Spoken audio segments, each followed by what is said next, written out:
So pinag-aaralan natin is nasa series tayo, no? Understanding God's Word through the parables of Jesus. Okay?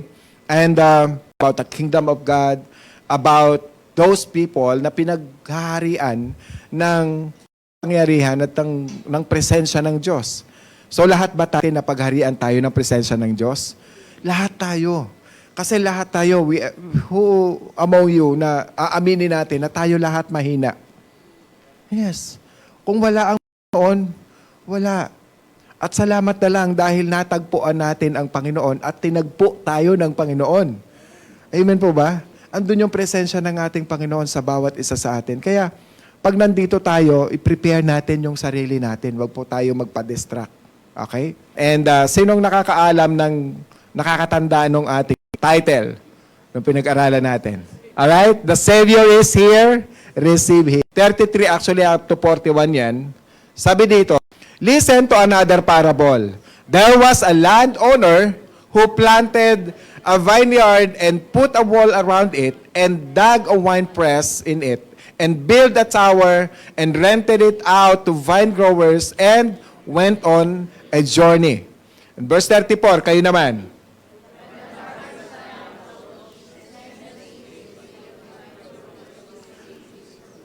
And in verse 35, the vine growers took his slaves and beat one and killed another and stoned a third. And kayo naman.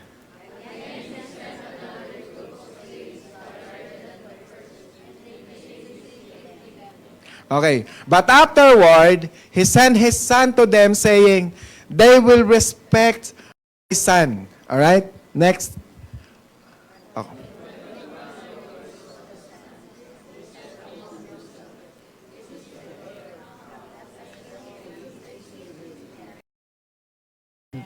Verse 39, they took him and threw him out of the vineyard and killed him.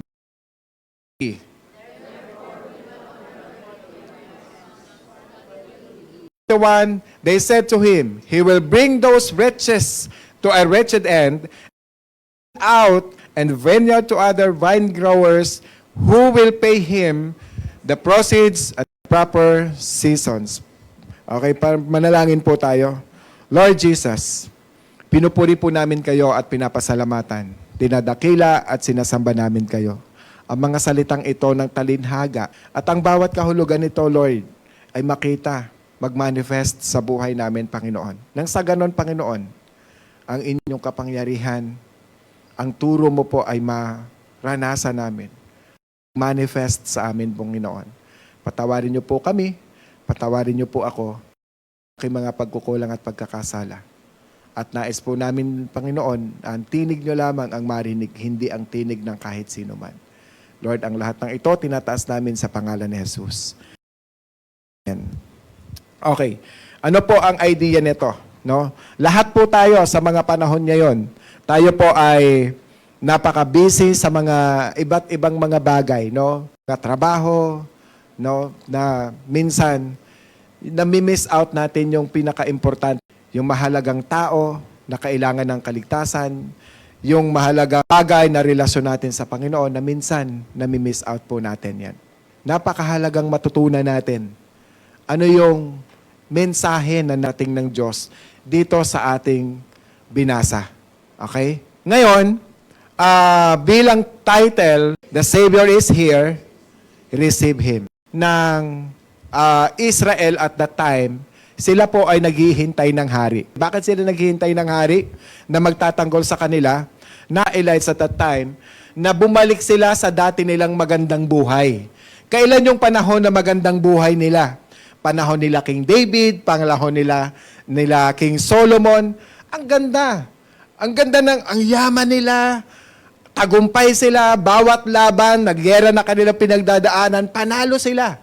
Maging ang ibang mga bansa, tinatalo nila. Lahat ng mga sumasakop sa kanila, hindi nananalo sa kanila.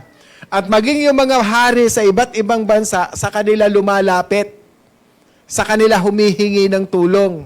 Sa kanila, nagsasangguni kung paano rin sila magtatagumpay bilang mga bansa. Ganon sila kayaman, ganon sila katagumpay. Okay? Pero ngayon, ano nangyari? 2,000 years ago o 1,000 years ago, before the time of Jesus Christ, nung si Jesus ay pumunta na at ipinanganak na dito, 1,000 taon na ang lumipas sila ng different countries. Bakit? Because of their disobedience. Dahil sa kanilang mga kasalanan. Dahil sa kanilang hindi pagsunod sa ating Panginoon. At nung time na yon, na si Jesus ay dumating na, ang hinahangad ng mga tao ay hari na magliligtas sa kanila. So anong ine-expect nila? Hari na magliligtas sa kanila. Pero yung 2,000 years ago, nang si Jesus ay dumating dito, ang inaasahan ng mga tao ay mga panglabas lamang na katagumpayan. Noong ang Panginoong Jesus ay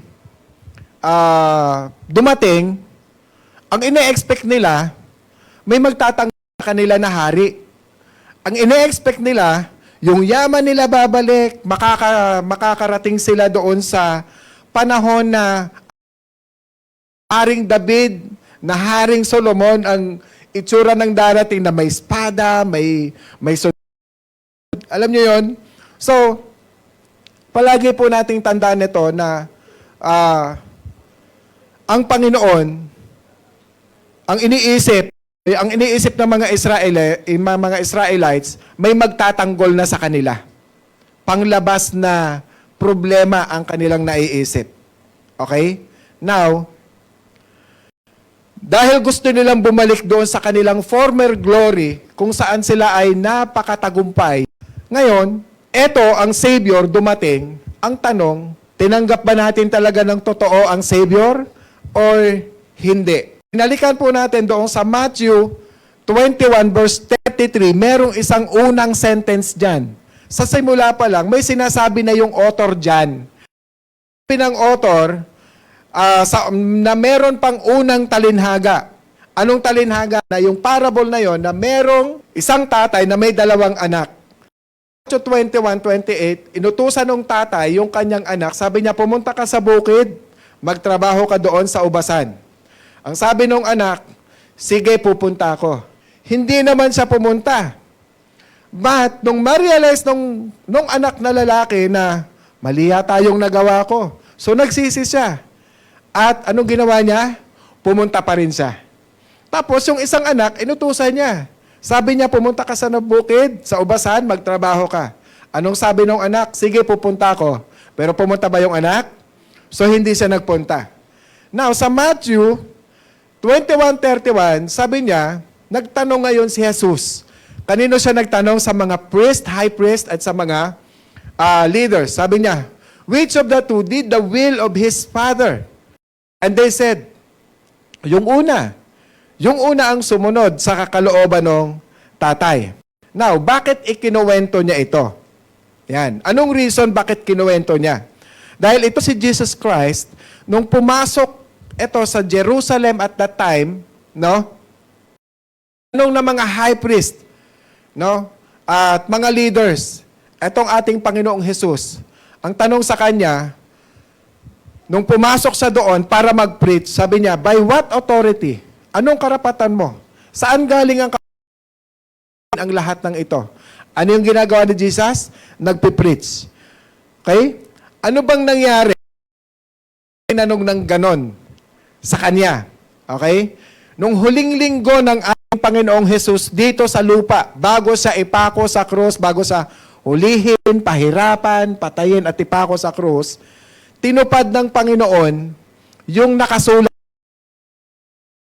9 na yung 1,000 taon na nakalipas, siya ang magpupulfill sa panahon ng ating Panginoong Jesus at that time. Okay? Na, yung sinasabi ko kanina, nag-aabang sila ng hari na magtatanggol sa kanila. Pagpasok niya, nakasakay siya ng asno, sumisigaw ang mga tao. Yung ginagawa ngayon sa tradisyon, sino nakakaalam? May mga dahon, nilatag sa gilid. Dito dumaan si Jesus, sumisigaw sila ng, Hosanna! Hosanna! Hosanna in the highest. Pinupuri siya. Kasi alam nila na ito na yung hari, dumating na, nakasakay sa donkey. Ngayon, nagsisisigaw ng papuri ang mga tao, nagalit naman yung mga high priest. Nagalit yung mga leaders, tumahimik kayo. Okay? Tumahimik kayo kasi parang napansin nila na parang hindi naman ganitong hari namin. Kasi ang iniisip nila, ang haring darating magre-resolba ng problema nilang panglabas. Ano yung panlabas na problema nila? Slave sila ng iba't ibang bansa, iba't ibang leader. Okay? For how many years? Okay, wala na sa kanila yung kanilang sariling kultura. So ano ba yung panglabas na yon? Yun yung nasakop sila ng iba't ibang mga bansa. Alam, ang problema talaga ay ang kanilang mga attitude, ang kanilang mga karakter. Kaya ang attitude na kanilang ipinapakita sa Panginoong Hesus, Panginoong Diyos. Nakuha niyo po? Ang problema dito, hindi nila alam.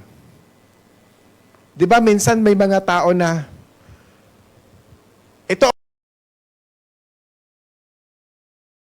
normal lang yun. Tama po ba? May ganun eh. So ito, hindi nila alam na ganun ang kanilang karakter. So pananaw nila, problemang panglabas ang kanilang dapat ayusin. Pero sa pananaw ng Diyos, kayo problema eh. Rebelde kayo kung bakit kayo nasakop ng iba't ibang lahi. May problema kayo sa Diyos eh. Hindi kayo nagpapasakop sa kapangyarihan ng Diyos. Naintindihan? Amen? Now, lalong naging malinaw nung pumasok ang Panginoong Hesus doon sa templo. Nakita niya ngayon ang lahat ng mga tao doon, mga negosyante, nagbebenta doon. Ang ginawa niya ngayon, pinasara niya, tinapon niya. Okay? Sabi niya, bakit nyo ginawang tindahan ang lugar ng panalanginan? Okay? So ginawa niya itong pugad ng mga tulisan. Ginawa niya itong pugad ng mga magnanakaw. Saan yung sinabi? Sinabi niya rin, note niya rin yung Isaiah 56:7. Sabi niya, for my house will be called a house of prayer for all people. Bahay ng mga tao, pero ginawa niyong tindahan. So sa halip na ang Israel, sabi niya, ang bansang Israel ay magpatotoo sa ibang bansa para makilala ang Diyos, sila pa yung naghikayat, no, na nagdala ng kahihiyan, Panginoon. Sila pa yung naging dahilan kung bakit sila nasakop, kung bakit sila na-exile, sila rin yung naging dahilan. Minsan kahit sa buhay natin, kung bakit may nangyayaring hindi maganda, tayo rin yung nagiging dahilan. Kaya, ang mga saserdote sa kanya, tinanong sa kanya, anong kapangyarihan meron ka? Okay? Nung tanungin sila, saan galing ang authority mo para gawin mo ang lahat ng ito? Okay? And verse 24, sabi niya, Jesus said to them, bago ko sagutin ang inyong tanong, may tatanong din ako sa inyo. Ang sabi dito, verse 24, I will also ask one thing, that the baptism of John was from what source? Saan ang galing ang kapangyarihan ni John? Sino tinutukoy? Si John the Baptist, nung nag-baptized siya. Okay. Ngayon, dahil itong mga tao, baka magalit sa kanila kasi kinikilala na sila ng mga tao eh. Pero,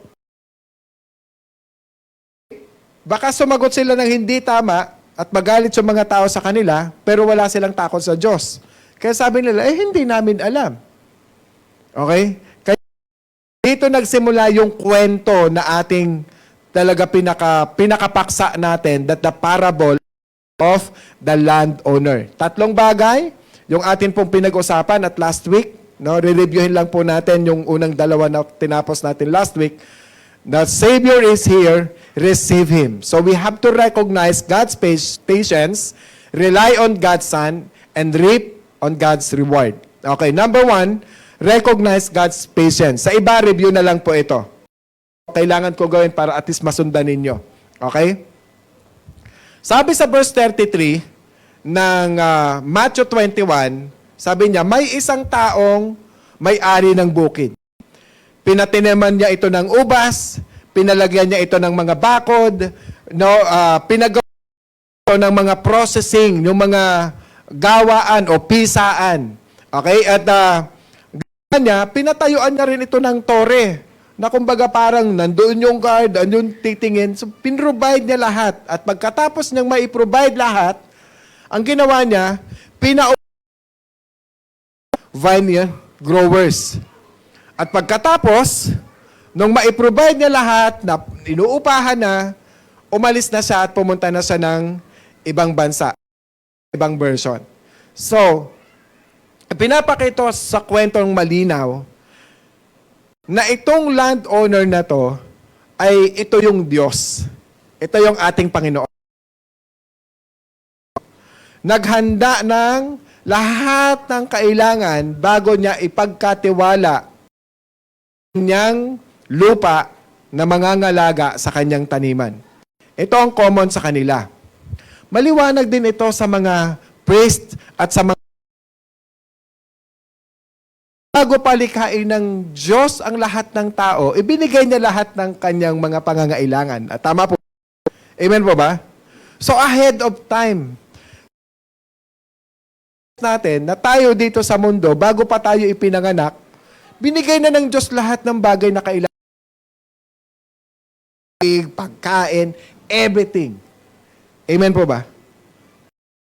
Tapos sabi sa tao, sabi sa instruction, mga tao, no? Nagawa ko na lahat, ang sabi niya, at ang instruction niya, magpakarami kayo ha. Lahat ng creation, no? At pangunahan niyo ito. So sa madaling salita, pareho din ang isinasalarawan doon sa binasa natin at sa Old Testament. Naintindihan? Pareho. So ibig sabihin, kung ano yung sinulat noon doon sa Old Testament, naiintindihan ito ng mga high priest kasi sila talagang memoryado nila ang sinusulat ng Panginoon through Moses and all the prophets. Kasi niya dito na ito ang Panginoong Diyos, ito ang kanyang kaharian, that the kingdom of God is a gracious kingdom. Gracious kingdom. At ang sinasabi niya, the beauty and goodness of the kingdom of God are as beautiful and as good as God Himself. Kaya dito pa lang, ipinahayag na, no, na lahat well provided na. Ibinigay na ng Diyos ang lahat sa atin. Amen? Pero, pinapapamili tayo ng maayos ng ating Panginoon sa buhay na ating tatakahakin. Nang sinasabi niya dito na kung bahagi ka na ng kingdom ng Panginoon, well provided na tayo lahat. Amen? Amen po ba? Well provided. Okay? Ano man ang bagay na kailangan natin? Kaya nga, di ba, sabi ng Matthew 6:33, seek first the kingdom of God with righteousness, and all these things will be added to you. Ganon din sa Philippians 10, and my God shall supply all your needs according to His riches in glory in Christ Jesus. Kaya napakahalaga nito. That the kingdom of God is a gracious kingdom, and grace, at ang grace na yan ay pinahayag ng Diyos doon sa pinaka-extreme na sitwasyon. Yang kingdom na yan. Amen? Kaya ang sabi niya sa 34, verse 21 ng Matthew, sabi niya, ng panahon na yun, sabi ko sa Tagalog, ng panahon na, nang mamimitas na ng ubas, pinapunta ng may-ari ng lupa ang kanyang alipin, no?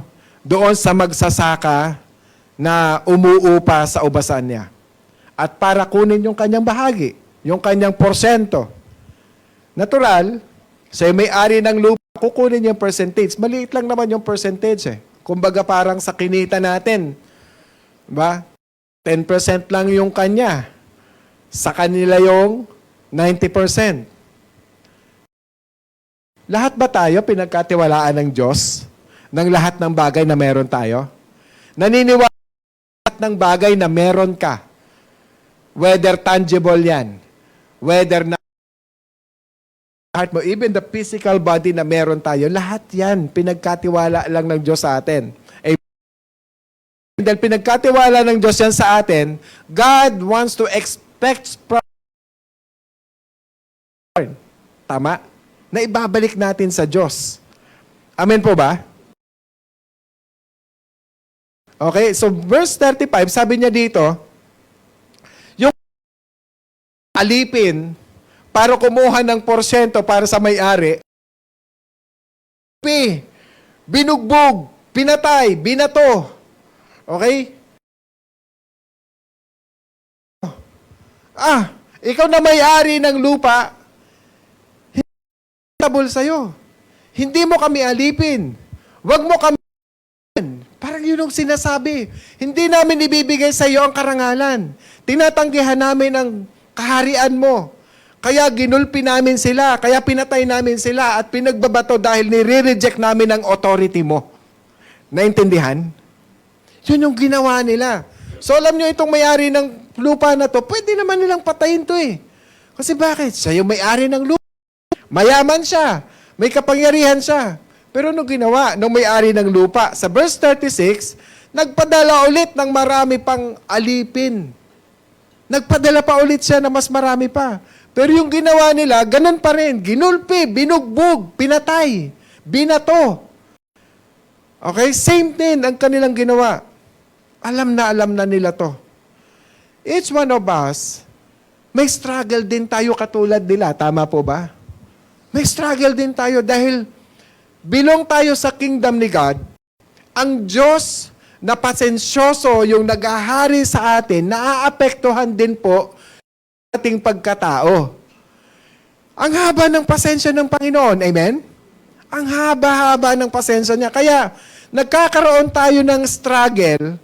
Kaya yung grace lang ng Panginoon ang bit-bit natin kung bakit tayo na ipapanalo natin yung laban. Amen po ba?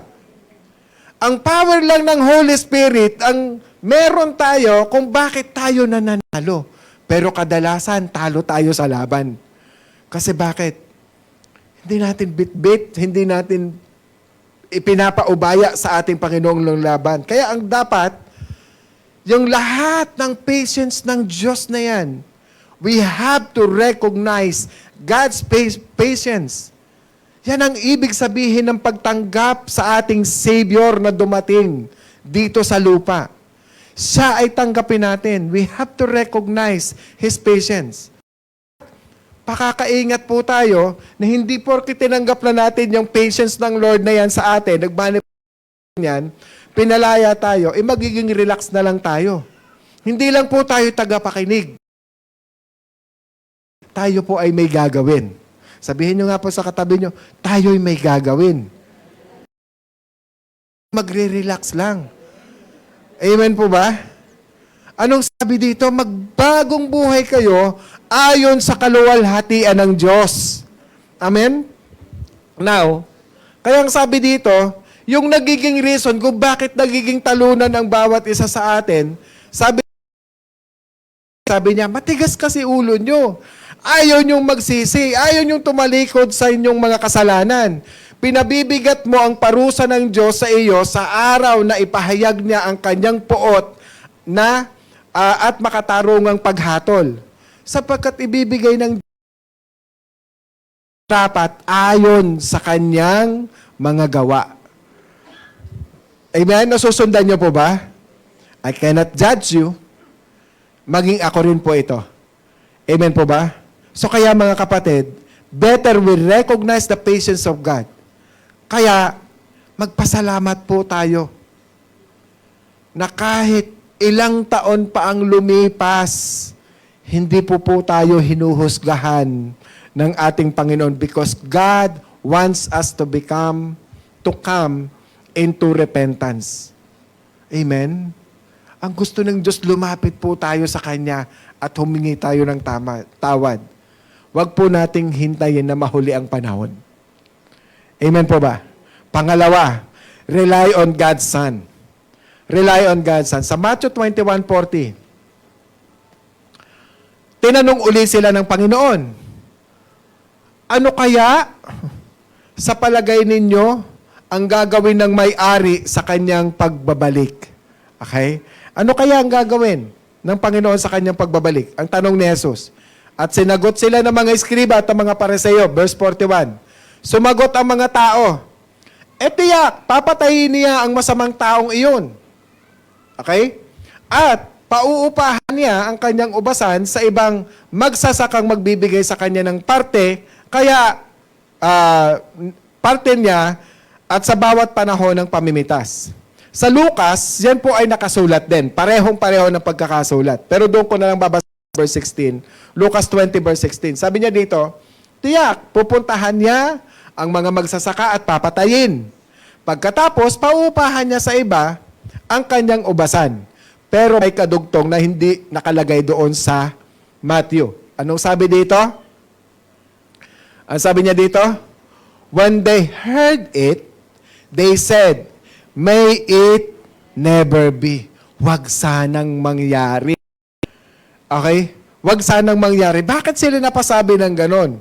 Nung tinanong sila ni Jesus, sumagot ang mga eskriba. At nung ulitin ng Panginoong Jesus, ulit yung tanong, ito yung pangalawang tanong na ulit na ito, sinagot sila, na-realize nila, kami pala yun. Kami pala yung manggagawa na yun na pumapatay at pumatay sa ating Panginoon.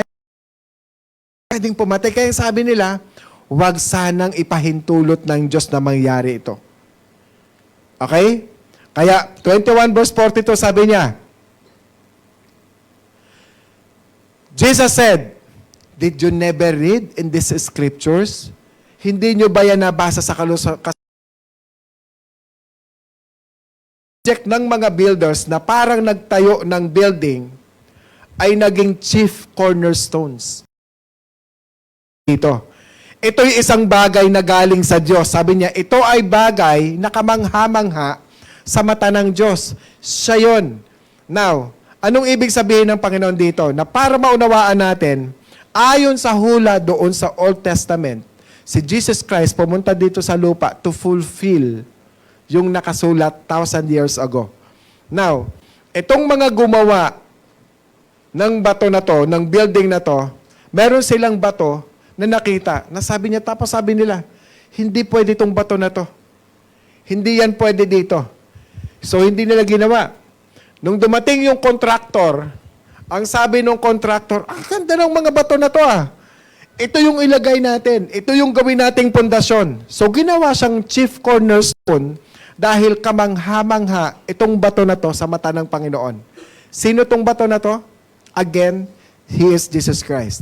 At chief cornerstone na to, sa idea ng construction nila, pinaka-importanting bato na nire-reject nila. Ito yung pinaka-importanting nila. Yan ang pinaka-pundasyon. At dyan naka-angkla ang buong building. At dyan magdudugtong-dugtong, no? Katulad nito, kung wala yung pundasyon na yan, wala lahat to, collapse yan. Hindi pwedeng puro dingding lang. Diba? Magko-collapse yan, ihilang ng aso, babagsak na yan. Amen po ba? Now, sa madaling salita, ito mismo ang sinasabi ni Jesus Christ. Siya'y itatanggi. Siya'y papatayin. Okay? Siya'y ipapako hanggang sa mamatay.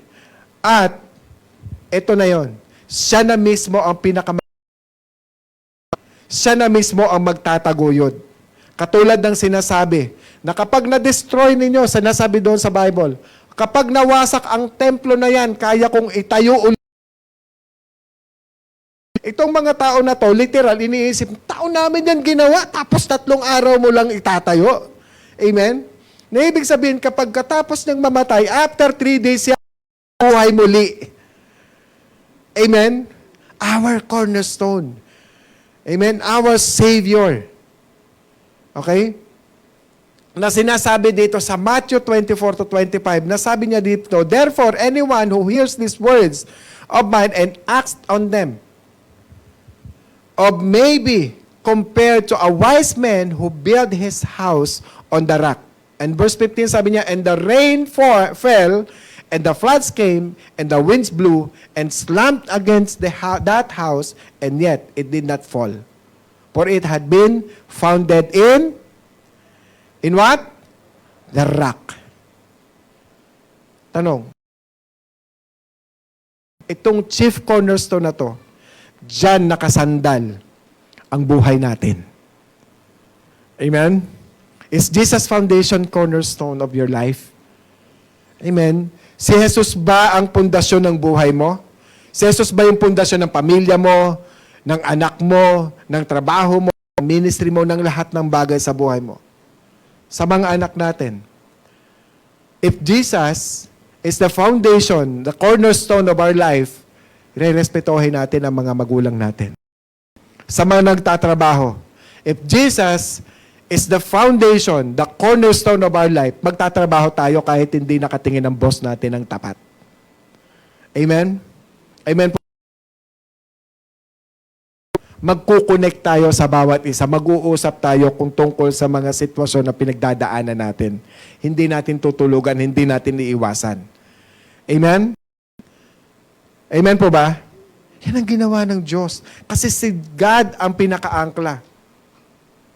Doon ang galing, ganun lang ang authority ng ating Panginoong Jesus. Dahil siya ang tumutupad sa hula ng Old Testament. He is the cornerstone. Sa Psalm 118:22-23, the stone which the builders rejected has become the chief cornerstone. This is the Lord's doing. It is marvelous in our eyes. Hindi po ito inimbento ng ating Panginoong Jesus. Yung sinasabi niya dito, kundi isinakatuparan ng Panginoon, finulfill ang 1,000 taon nang nakasulat sa Old Testament nung pumunta ang ating Panginoong Jesus dito sa lupa. Rely on God's Son. We have to rely on our Lord Jesus. Naintindihan po? 21 verse 37, but afterward, He sent His Son to them, saying, they will respect my Son. Kaya malinaw na sinasabi ng ating Panginoong Hesukristo. Anong sinasabi ni Lord?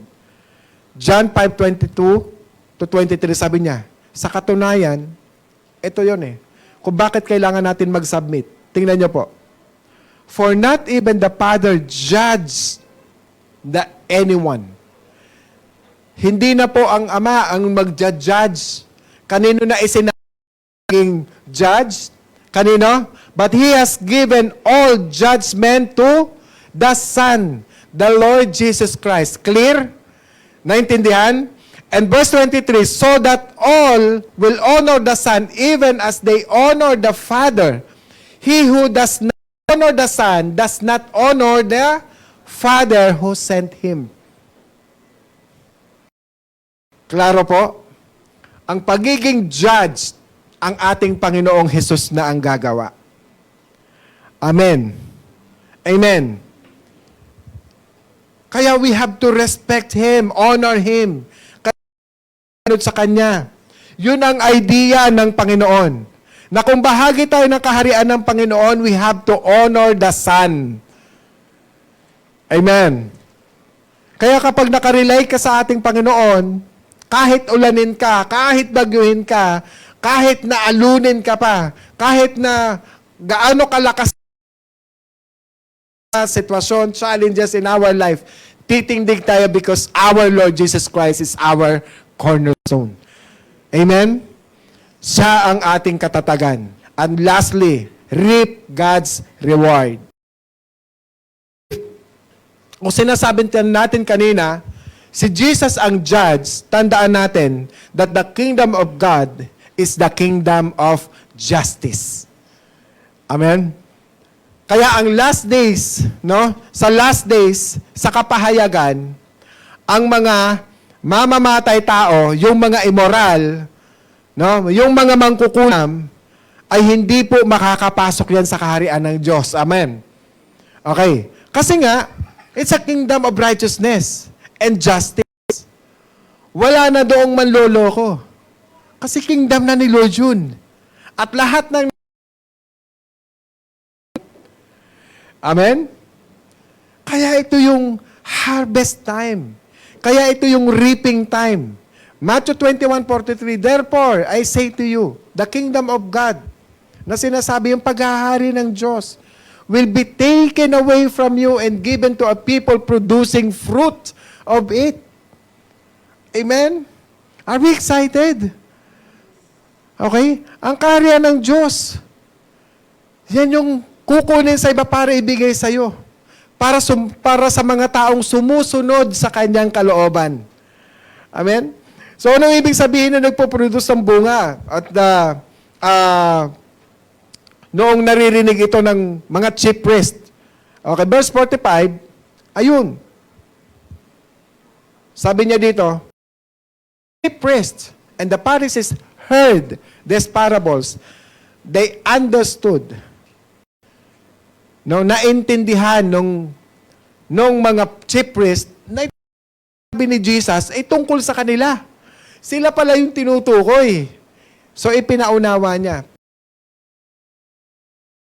Parable, ipinaunawa ni Jesus sa kanila. Okay? Kung dati hindi nila maintindihan, ito ipinaunawa. Pero ng Panginoon para maintindihan nila. Kaya sabi nila, hala, kami pala ito yung tinutukoy nitong tao na to, ni Jesus. Kaya, ang sama ng that time, gusto nila kaagad atakihin, ng gigil sila. Gusto nila kaagad atakihin ng ating Panginoong Jesus. Kaya nga sa bandang dulo, ang daming sinabi ng Panginoon tungkol sa kanila maraming sinabi doon. Na sila mismo sinabi ng Panginoon, kayo na mismo ang umamin kung bakit namatay yung mga propeta, kayo ang nagpapatay. Okay? 21, 23, 31, sabi niya, inaamin nga ninyo na angkan kayo, no? At sa English. So you testify against yourselves that you are the sons of those who murdered the prophets. Kayo na mismo ang nag-testify na yung mga lingkod ng Diyos pinapapatay ninyo. Sabi nila eh. O verse 30. At sinasabi nyo, ito pa, na kung nabubuhay lang kayo sa panahon noon na inyong mga ninuno, hindi ninyo papatayin ng mga propeta tulad ng ginawa nila. Na which is yun yung ginawa nila sa ating Panginoong Jesus. Tama po ba? So inamin nila, sila mismo ang nagpatotoo. Kaya sabi nila sa kanila, wag na kayong magkunwari. Okay? Mga ipokrito kayo. Tandaan niyo ito. Hindi sinasabi nga ganito. Pero this time, sinabi na ni Jesus ito. Ito ang salita ni Jesus sa kanila. Noong si Jesus sa sukdulan, na siya'y dakipin, siya'y pahirapan, at bago siya ipako sa krus. Sa 23:33 sabi niya, you serpents, imagine mo, tinatawag silang serpents. You, blood of vipers, how will you escape the sentence of hell? Pinapaalalahanan na sila ng Panginoon. Paano kayo makakatakas sa parusa ng impyerno? Lahi kayo ng mga ulupong. Yun ang sabi sa kanila. Hindi nyo matatakasan ng kaparusahan ng impyerno, sabi ng Panginoon sa kanila. Pero, hindi po siya galit na galit dito. Actually, ang puso ng Panginoon at that time sa mga masasamang tao na to sa kanya nagbabanta, grabe yung habag ng Panginoon. Dahil sa sobrang pagmamahal niya, sa Matthew 23, sabi niya, Jerusalem, Jerusalem, kayo na mga pumapatay na mga propeta, na pinahihirapan ninyo sila. Sabi niya, maraming beses ko kayong na parang inahing manok na iipunin ang kanyang sisiw sa ilalim ng kanyang pakpak. Naintindihan? Ganun ang pag-ibig ng Diyos. Kaya mga kapatid, kahit tayo man sa ating panahon ngayon, ganun tayo niya iniibig. Buti na lang talaga ang haba ng pasensya ng Diyos sa atin. Amen? Sabi niya, makinig kayo. Maiiwan kayo. Iiwan ng Diyos ang templo na inyong pinaglilingkuran. Papahirapan kayo, magdurusa kayo hanggang sa hindi na kayo makakita. Hanggang sa hindi na kayo makita. At hanggang sa dumating na yung panahon na sasabihin nyo na lang, pinagpala ang dumarating sa pangalan ng Panginoon. Saka pa lang nila marirealize, oo nga, siya nga ang Jesus. Siya nga ang Messiah. Bakit? Sa panahon nila noon, that time, na gusto nilang itayo ang templo, hanggang ngayon, wasak yung templo na yon. 70 AD, 4 years, na sila'y pinagpasapasahan ng mga iba't ibang bansang sumasakop sa kanila. At wasak ang mga templo na yun na walang natira. Even Judaism, even ang mga records, lahat naubos, even mga lahat sila nawala. Hanggang ngayon, wala na yung templo na yon. Ano ibig sabihin nito mga ngayon? Okay, ito makinig po kayo.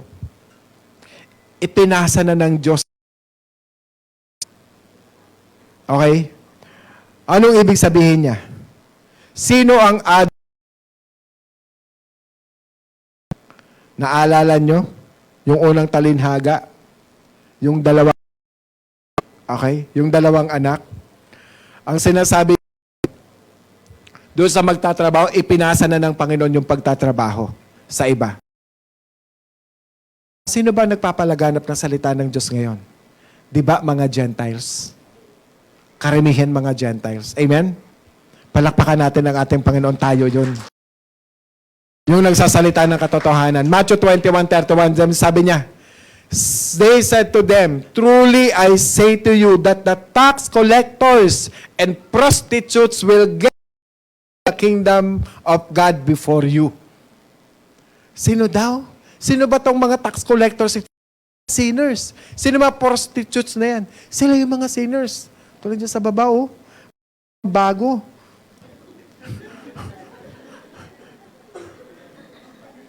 May bago na naman dyan. Ano yun? Gay bar. Said to them, di ba? Sabi niya, mga masasamang tao, mga makasalanan, mga sasamang tao, makasalanan, nagsisi. Tayo yung mga masasamang tao. Pero nagpasakop tayo sa Diyos, sa kaharian ng Diyos, katulad mo, katulad ko, no? Na paano tayo makakasigurong kasama tayo ng Diyos dyan? Okay, tingnan natin. Verse 32, for John came to you in the way of righteousness, and you did not believe him, but the tax collectors, but the prostitutes, they believe him. Amen? And you, seeing this, did not even feel remorse afterward. So as to believe him. Na hindi kayo naniwala. Hindi kayo nagsisi. Pero sila, nagsisi. Tayo, nagsisi. Amen? Praise God. Paano ko sinasabing tayo ito? Tingnan po natin sa 1 Peter 2:1. Malapit-lapit na tayo matapos. Sa makatwid, ipinanganak na kayo muli. Amen. Tinalikuran nyo na ang lahat ng uri ng kasamaan. Amen. Mga pandaraya, pagkukunwari, pagkainggit at lahat ng paninirang puri. Amen. Sabi niya dito, katulad ng sanggol na ipinanganak, manabik kayo sa dalisay na gatas ng Espiritu. Makamtan ninyo ang ganap na kaligtasan. Amen? Manabik tayo sa gatas na espiritual na inihanda ng Diyos. Pagbabasa ng Bible, accountability group. Amen? No, ngayon, natikman na ninyo ang kabutihan ng Panginoon. Na lahat tayo na-experience na ang presence ni Lord, ang kabutihan ng Diyos. Verse 4, siya ang batong buhay na itinakwil ng mga tao, ngunit pinili ng Diyos at mahalaga sa paningin niya. At hapit kayo sa Kanya. Kayo din, tulad ng mga batong buhay, ay patuloy na itinatayo ng Diyos bilang isang gusaling spiritual. Praise God. Amen po ba? At bilang na saserdoteng pinili ng Diyos, Nag-aalay kayo sa Kanya ng mga spiritual na handog na kalugod-lugod sa Kanya dahil ginawa nyo ito sa pamamagitan ni Jesus Christ. Amen? Anong sinasabi ni Pedro dito? Nakita nyo, kausap sila, I believe, nandun din si Pedro at that time. Pero hindi pa siya ganun kalalim ang relasyon sa Diyos. Saksi siya dito. Okay? Siya ang saksing buhay dito. Sa verse 6, for this is contained in sabi niya, behold, I lay in Zion a choice stone, a precious cornerstone, and he who believes in him will not be disappointed. Yung mga nag-rely sa Diyos, hindi magiging disappointed. Amen. Ano man ang sitwasyon, ano man ang hirap, ano man ang bigat, ano man ang sakit, hindi tayo magiging disappointed. Because our Jesus is our cornerstone. His precious value then is for you who believe. But for those who disbelieve, the stone which the builders rejected, this became the very cornerstone. So si Peter mismo, ang nakarinig ng mensahe na sinasabi sa atin ngayon, pinatunayan niya. Amen? And in verse 8, sabi niya, ang batong ito, ang dahilan na katitisuran ng mga tao at nadadapa sila dahil dito, natitisod sila. Dahil ayaw nilang sundin ang salita ng Diyos, ganoon din, ganoon ang nakatalaga sa kanila. Kawawa naman. Amen po ba? Naging kinakatisuran siya. At sa verse 9, ngayon, kayo bilang mga hinirang niya, mga maharlikang pari, ang sabi sa Tagalog, or saserdote, mga mamamayan ng Diyos. Praise God. Tingnan nyo to. Pinili kayo ng Diyos na maging Kanya upang ihayag ninyo ang kahanga-hanga niyang mga gawa. Siya ang tumawag sa inyo mula sa kadiliman tungo sa kahanga-hanga niyang kaliwanagan. Amen? Amen. Kaya kahit nasa kadiliman ng buhay natin, laging may liwanag na pinapakita ang Diyos sa atin. Amen? Paano tayo naging kasama dyan ng ating Panginoon? Verse 10, noon kayo'y hindi bayan ng Diyos. Tayong lahat. Wala kahit sino man ang karapat-dapat at hindi tayo bayan ng Diyos. Ngunit ngayo'y hinirang kayo upang maging bayan niya. Kapatid, hinirang kanya. Hinirang niya ako. Tayong lahat para maging kanyang bayan. Amen? Now, hindi kayo nakatanggap ng mercy noon. Subalit ngayon, tumanggap kayo ng mercy, ng habag mula sa Kanya. Palakpakan naman natin ang Diyos na buhay. Na dati, hindi tayo kabahagi ng Diyos, nakaharian ng Diyos. Ngunit ngayon, kabahagi ka na. Palakpakan natin ang Diyos. Na dati, hindi ka nakakaranas ng awa ng Diyos, ng mercy ng Diyos. Ngayon, nararanasan mo na ang habag ng Diyos. Amen. Palakpakan natin muli ang ating Panginoon. Ano sinasabi ng Panginoon? Na kahit gusto mong makapasok sa Malacanang Palace, kahit gusto mong makapasok sa White House, doon sa Amerika, hindi ka papapasokin. Pero kay Jesus, tinatanggap niya tayo to serve His kingdom. To our King, to our Lord. All we need to do is just to receive our Savior, Jesus Christ. Amen? The Savior receive Him. Recognize God's patience that reflects His grace. No? Rely on Him, the Son of God. Reap the reward. Natanggap nating reward sa Diyos, binabalik lamang natin sa Diyos. Kaya nga sabi ng kanta pupurihin ka namin hanggang sa huling hininga namin.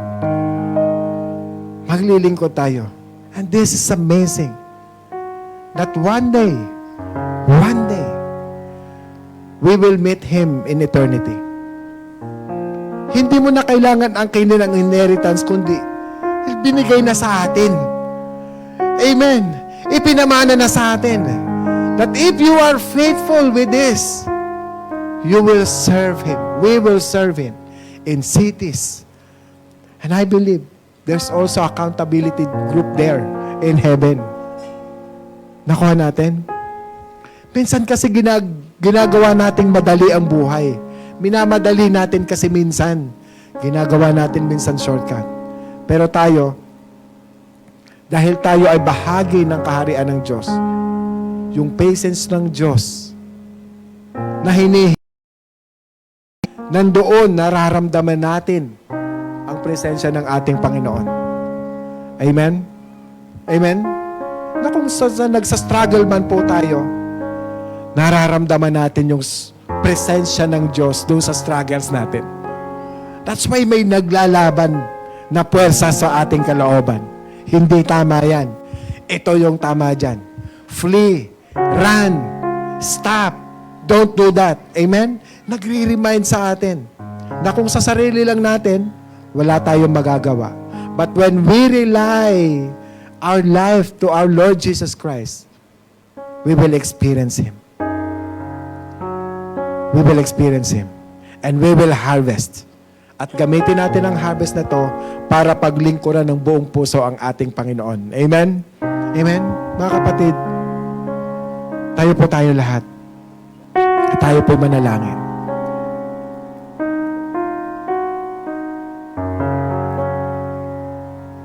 Sa totoo lang mga kapatid, walang ibang nakakaalam ng totoong kalagayan mo sa buhay.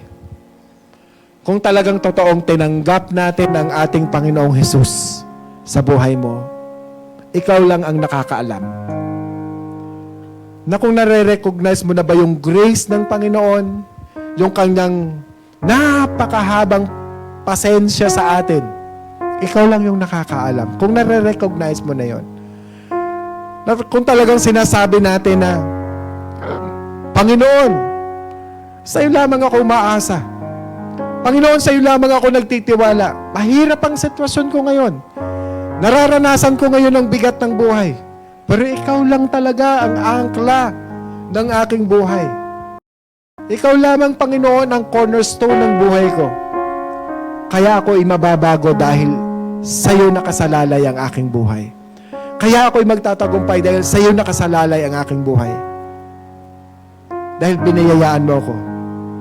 Bilang gantimpala mo sa akin, Panginoon, para makapaglingkod ako sa iyo, binigyan mo ako ngayon ng panahon, ng oras para ma-realize na ikaw pala, Panginoon, ang aking buhay. Ikaw pala, Panginoon, ang hari ng lahat ng mga hari, ang Diyos ng lahat ng mga Diyos. Kaya mga kapatid, kung hindi mo pa natanggap ng lubusan ng ating Panginoon, this is the best time. If we keep on saying and repeating this prayer for you to really understand that the Lord Jesus Christ is your Lord and Savior, that the Lord Jesus Christ, anytime, He will come into our life. Huwag nating sabihin na, bukas na ako magbabago kapag okay na ako. Hindi mo kayang ayusin ang buhay mo. Ang Diyos lang ang aayos sa buhay natin, walang iba. Amen? Kaya paano inaasahan natin sa buhay na ito? Kailangan nating magbalik sa Kanya. Huwag mong sabihin, kapag okay ka na, saka ako babalik. Si Jesus lang ang kailangan para tayo maging okay. Amen po ba? Dahil walang nagtiis ng mahabang pasensya, walang nagtiis ng napakatinding hirap, kundi ang ating Panginoong Hesus lamang. At yun lang ang kailangan natin ma-realize sa ating buhay. Kaya mga kapatid, salamat sa kanyang mga salita na ipinagkaloob niya sa atin. Ano man ang kalagayan natin ngayon, nasa peak ka man ng blessings, nasa peak ka man, huwag kang mag-relax. Kasi ang Panginoon, ang ating Diyos na nagbigay niyan sa'yo, nag-i-expect sa atin ng something in return. Ganon din ang kaaway, inaabangan niya kung kailan tayo babagsak at kung kailan niya tayo pahihinain. Kaya, ang mahabang pasensya ng Diyos sa atin, yun yung na-realize natin, na hindi pa dumarating ang panahon na tayo'y huhusgahan. Kaya this time, tayo'y manalangin sa Diyos. Lord, Ikaw ang aming Panginoon. Maraming salamat, Lord, na ipina-recognize mo po sa amin sa mga oras na ito that you are our Lord. Na kailangan namin mag-rely sa inyo, Panginoon. Salamat, Lord, sa mahabang panahon na pasensyang ipinagkaloob niyo po sa amin na hindi niyo po kami hinusgahan doon sa pagitan ng panahon na kami ay malayo sa iyo. At sa mga oras na ito, pinapaalala niyo po sa amin na kayo po ang Diyos na may napakahabang pasensya, na kami sa mga oras na ito'y lumalapit sa inyo, Panginoon. Balutin mo ng pag-ibig mo yung puso namin. Yung presensya nyo, Panginoon, ang manatili sa amin, Panginoon. Na anuman ang kasalanan, na anuman ang karumihan, hindi namin maipakita dito sa hayagan. Dahil ang enemy lagi niyang tinatago ang kanyang kapangyarihan. Nagkukunwaring mabuti. Haharap sa simbahan na may dalang karumihan. Pero uuwi at babalik uli na bitbit pa rin ito na hindi nalilinisan. Lord, sa mga oras na ito, linisin mo po kami. Hugasan mo po kami, Panginoon. Na palagi po naming maalala tuwing merong temptation, ang mahabang niyong pasensya, ang magpaparamdam sa amin, na magsasabi sa amin, pagpapaalala sa amin na anak, nilinis na kita, hinugasan na kita, iniahon na kita. Ang kailangan mo lang panghawakan ang aking mga salita at pangako sa iyo, na ikaw ay magtatagumpay anuman ang gawin mo basta manatili kang malinis at manatili ka sa presensya ko. Panginoon, narito po kami, lumalapit sa iyo. Makasalanan at marumi kami, Panginoon. Pero sa mga oras na ito, linisin mo po kami. Hugasan mo po kami. Isinusuko namin ang aming sarili sa iyo. Itinataas namin ang aming puso sa iyo, ang aming buhay sa iyo. Ikaw ang aming Panginoon na tagapagligtas. Ikaw ang aming Diyos na manunubos. Ikaw ang aming Diyos. Hindi po panglabas na solusyon ang hinahanap namin, kundi loob na solusyon. Yung karakter namin, yung attitude namin, yun yung aming hinihingi sa inyo na linisin. Lord, sa pagtanggap namin ng biyaya sa inyo, biyaya ng mahabang pasensyang katulad ng binigay nyo po sa amin, na aming tinatanggap ngayon, magamit namin ito upang ang bunga nito, Panginoon, ay maibahagi namin sa iba, nang sa ganon marami pong maligtas katulad namin, na bilang mga anak mong bahagi ng inyong kaharian, ng inyong kingdom, Lord Jesus, magiging bahagi kami ng tagapagtrabaho doon sa lupang inyong iniwanan sa mga manggagawa. Kami ngayon ay huwag mo pong hayaang maging katulad ng iba na pinatay ang tagapagmana. Bagkus gamitin mo kaming instrumento para magtrabaho sa lupa ng iba at nang sa ganon, maibahagi sa kanila ang bunga. Lord, maging mabunga kaming Kristiyano. Salamat, Panginoon. At if you are here for the first time, sundan mong panalangin ito. Taas mo yung iyong kamay. Taas mo yung kamay mo. Sundan mo panalangin ito. Panginoong Jesus, maraming salamat. Ikaw ay namatay para sa akin. Nire-recognize ko ang aking kasalanan.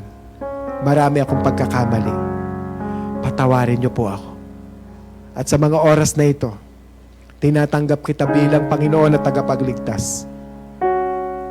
Nasaman mo ako lumakad, Panginoon. Mula ngayon, samahan mo po ako. At ako'y maging mabungang Kristiyano rin mula ngayon. Ikaw nang masunod sa buhay ko. Ito ang aking dalangin. Everybody says, Amen. Amen. God bless everyone.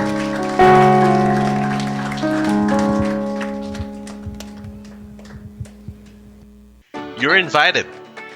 Every Sunday is an opportunity to encounter God's presence. Join us for worship, the Word, and fellowship. That's 10 a.m. here in our sanctuary. Don't forget to bring your family or friends. Let's gather every Mondays, Wednesdays, and Fridays and pray together.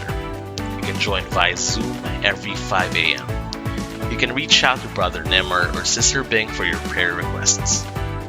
We strongly believe that God hears our prayers, and we also gather together as a whole congregation every first Friday of every month to pray for our church, nation, and the like.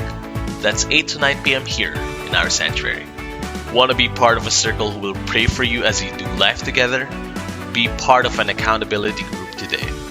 A safe space to share, learn, and strengthen your walk with God.